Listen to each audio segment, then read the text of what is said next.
এমন এক যুদ্ধ যেখানে শুধু গুলি চলে না, মনের ভেতরেও চলে এক অদৃশ্য লড়াই। আর সেই লড়াইয়ে ইসরায়েলি সেনারা হারিয়ে ফেলছে তাদের মন।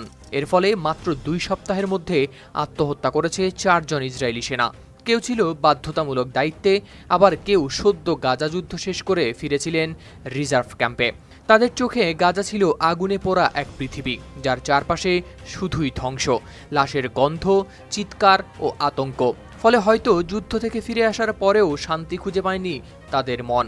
গেল বুধবার ইসরায়েলের স্থানীয় সংবাদ মাধ্যম হারেজ পত্রিকার এক প্রতিবেদনে প্রকাশ পেয়েছে এমনই এক তথ্য। প্রতিবেদনে বলা হয়েছে, আত্মহত্যাকারী 4 সেনা সদস্যদের মধ্যে 2 জন ছিলেন সক্রিয় কনস্ক্রিপ্ট বা বাধ্যতামূলক সামরিক সেবায় নিযুক্ত সেনা, আর অন্য 2 জন ছিলেন রিজার্ভ সেনা, যাদের সংকটকালীন সময়ে দায়িত্ব পালনের জন্যই ডাকা হয়েছিল। গাজায় কয়েক সপ্তাহ যুদ্ধ শেষ করে সদ্যই অবসরে গিয়েছিলেন এই 2 সেনা। যুদ্ধ শুরু হওয়ার পর থেকে গাজায় নিহত হয়েছেন 58,000-এরও বেশি ফিলিস্তিনি, যেখানে শুধু শিশুই মারা গেছে অন্তত 17,000। আর প্রায় 2 বছরের এই যুদ্ধে ইসরায়েলি সেনাদের মধ্যেও বেড়েছে আত্মহত্যার হার। হারেজের তথ্য মতে, যুদ্ধ শুরুর পর থেকে এখন পর্যন্ত আত্মহত্যা করেছেন 43 ইসরায়েলি সেনা। তাদের মধ্যে 14 জনই আত্মহত্যা করেছেন চলতি বছর।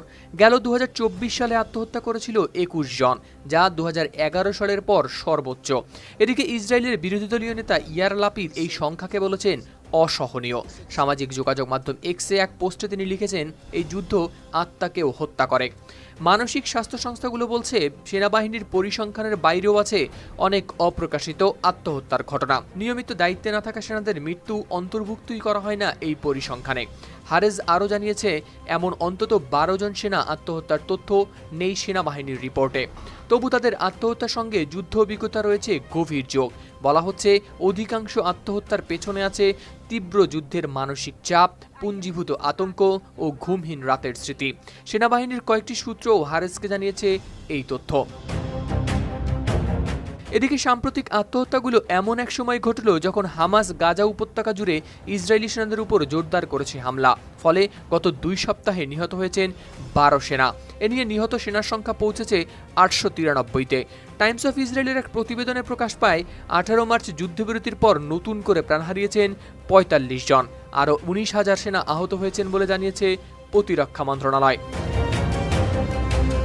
হাওলাদার শামীম, RTV।